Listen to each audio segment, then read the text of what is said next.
நிறைய தோற்று இருக்கிறோம். குறிப்பாக என் பிள்ளைகள், குறிப்பாக நாம் தமிழர் கட்சி பிள்ளைகள். ஆனால் உலக வரலாற்றில் இவ்வளவு தோல்விகளை சந்தித்த ஒரு அரசியல் இயக்கம் இருக்காது, இனி எதுவும் இருக்க போறதும் இல்லை, இருந்ததும் இல்லை.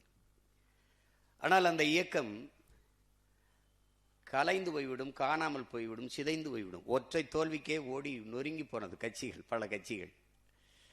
இத்தனை முறை தோற்றும் சற்றும் தளராது அப்படியே அதே உறுதியோட ஒரு கட்சி இருக்கிறது என்றால்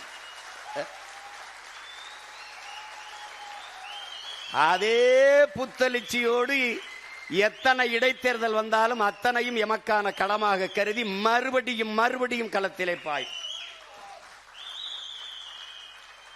ஏனென்றால் இது எலிவேட்டையாடுகிற பூனை அல்ல, இது பகையை வீழ்த்த வந்த புலி என்பதை தமிழ் பேரின மக்கள் புரிந்து கொள்ளும்.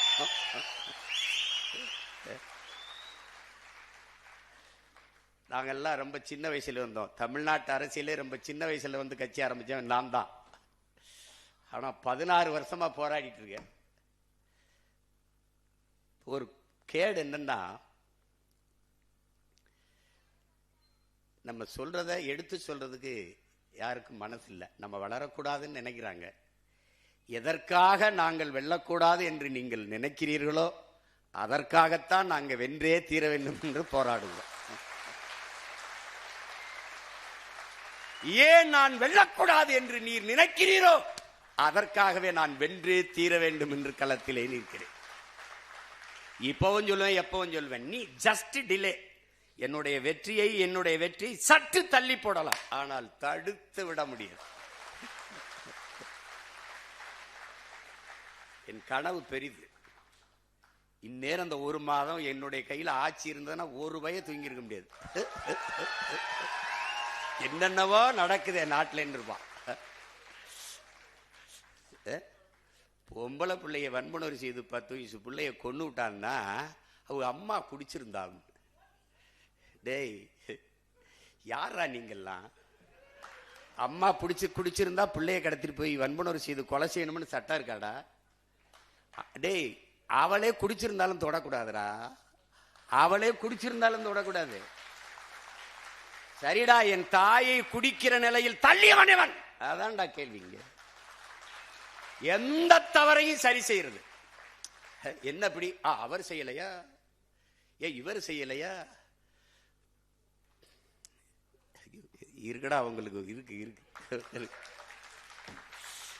எவ்வளவோ பார்த்துட்டோம், இதை பார்க்க மாட்டோமா? ஒவ்வொருமையும் பாருங்க, ஒவ்வொரு செயல்களையும் பாருங்க.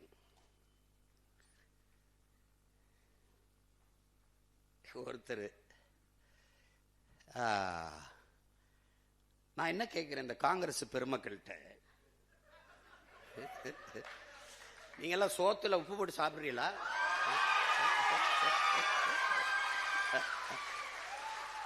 உங்களுக்கு மானம், ரோசம், சூடு, சொரணை, வெக்கம் இதுல ஏதாவது ஒண்ணு இருக்க. ஆனா எல்லாரும் நல்ல கசங்காத வேட்டி சட்டை மட்டும் வெக்கம் கட்டிக்கிறீங்க. வெக்கம்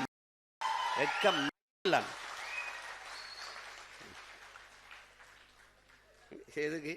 இப்பதான் திமுக காரனுக்கு அறிவு வருது. அவன் இவரா எங்களுக்கு பகுத்தறிவு புகட்டினார், ஊற்றினார், காட்டினார். மங்கினில அவனை அன்னைக்கே வேட்டிய காணான் சட்டை காணான்னு ஓட விடுறத விட்டு அவனை கூட கூட்டி வச்சு, இங்க பேரு 10 MP வச்சிருக்கான், 10 நாடாளுமன்றம் திமுக போட்ட பிச்சையில வச்சிருக்காரு.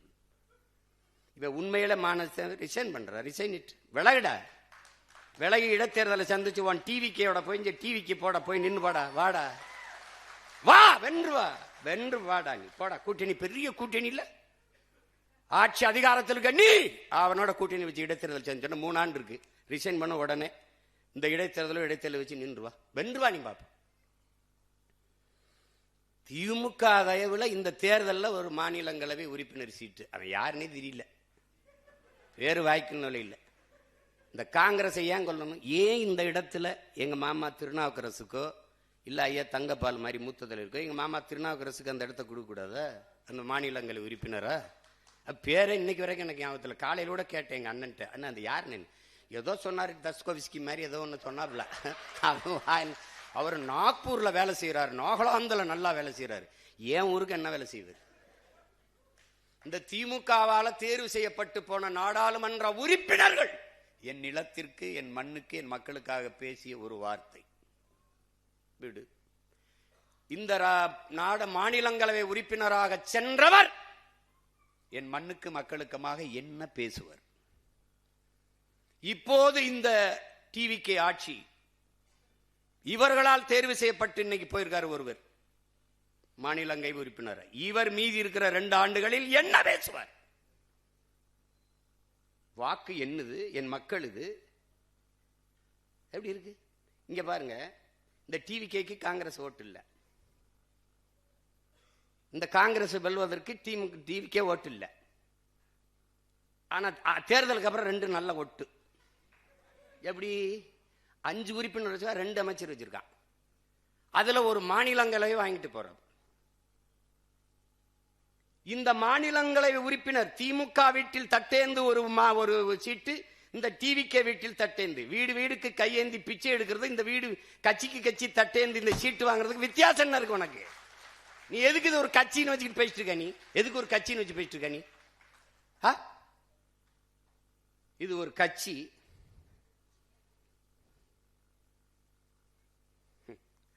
இப்பதான் தெரியும் திமுகவுக்கு. அப்பவே ஒருத்தன் சொன்னானையா, கேட்கலையே. இப்போ போறவர்கள் பதவிக்காக போவார்கள், வேற எதுக்கு? மக்கள் உதவிக்காக போவார்கள். அவ்வளவு மகான்களா? புற மகாத்மாக்களா? விலகு. எங்கூர்ல ஒரு மகான் வென்றிருக்காப்ல, ஐயா ராஜீவ் காந்தியுடைய சொந்த சின்னத்தா மகன், அருமைச்சவர் ராகுல் காந்திக்கு very close relation, Manik Tagore அவர் பேரு. அவரு தம்பி உதயநிதி கிட்ட கேள்வி கேட்கிறாப்ல, தமிழக முதலமைச்சர் மேகதாது அணைக்காக மோடி அவர்கள் பிரதமர் மோடிக்கு கடிதம் எழுதியிருக்கிறார், நீங்கள் ஏன் சைலண்ட் மோடுக்கு போனீர்கள்? இப்ப இது உதயநிதி நாடு ஒண்ணு மட்டும் இல்ல, இது ஏன் நாடு, இது என் உரிமை. மேகதாதில் அணை கட்டியே தீர்வேன் என்று சொல்பவன் எவன்? அவன் யாரு? காங்கிரஸா இல்ல வேற கட்சியா? அவன் யாரு? இவங்கள மாதிரி ஒரு கேடு கட்டம் பிறந்த சிவகுமார் முதலமைச்சர் இருக்கார். அவரு ஓ விஜய் வெரி இம்மெச்சூர்டு பாலிட்டிஷியன். அவன் சொல்லியிருக்கான் இம்மெச்சூர்டு பாலிட்டிஷியன். அவர் சொல்றார் இம்மெச்சூர்டு பாலிட்டிஷியன். அது தமிழ்நாடு டிஎன்சி, அதை தமிழ்நாடு காங்கிரஸ் அவரோட கூட்டணி வைக்கும், அகில இந்திய காங்கிரஸ் திமுகவோட தான் இருக்கும்னு. என்னடா கட்சி இது? என்னடா கட்சி? அவர் ஒண்ணு பேசியிருக்காருல்ல, பேசிட்டு போறாப்ல. தங்கச்சி சோதிமணி ஒரு கட்சி வச்சிருக்கு, இவங்க ஒரு கட்சி வச்சிருக்காங்க, எங்க ஐயா சிதம்பரமா அவர் மகன் ஒரு கட்சி வச்சிருக்காங்க. இப்ப நான் என்ன சொல்றேன், ஐயா மாணிக் தாகூர் அவர்கிட்ட, என் அருமை சகோதரன்ட்ட, என் உடன் பிறந்தார்ட்ட கேட்கிறேன், உங்களுடைய தன்மானத்தை, உங்களுடைய கட்சியின் மீது இருக்கிற பற்றை நான் மதிக்கிறேன். ஆனால் நீங்க திமுக வாக்குல தான் வென்றிருக்கிறீங்க. நீங்க ஒரு 2000 வாக்கு வித்தியாசத்தில் தம்பி விஜய் பிரபாகரனை வீழ்த்திருக்கீங்க. அதெல்லாம் நான் வெற்றியாவே கருதல, போனா போதுன்னு விட்டாங்க. இப்ப நீங்க இந்த பதவி விலகுங்க, விலகிட்டு திமுகவை கடுமையா சாடுங்க, டிவிகே கூட்டணியில வந்து நில்லுங்க, போட்டி விட்டு வெல்லுங்க, என்ன வேணாலும் பேசுங்க. என் வீட்டு சோத்தை தின்னுட்டு உடம்ப வளர்த்துக்கிட்டு என்னை எதிர்த்து பேசுறதெல்லாம் எவ்வளவு அநாகரியம். நீ திமுக காரன் ஓட்டுல வென்றுட்டு பூத்து வாக்கக முகவர் போட வக்கு இருக்கா உனக்கு? ஒரு தொகுதியில தனியா நின்று எந்த இடத்துல கட்டுத்தொகை வாங்குவியா? வாங்குவியா நீ? நான் தோத்தாலும் 4 விழுக்காடு வச்சிருக்கேன், நீ வென்றா கூட வராத அவ்வளவு. என்ன உனக்கு? அது ஒரு கட்சி.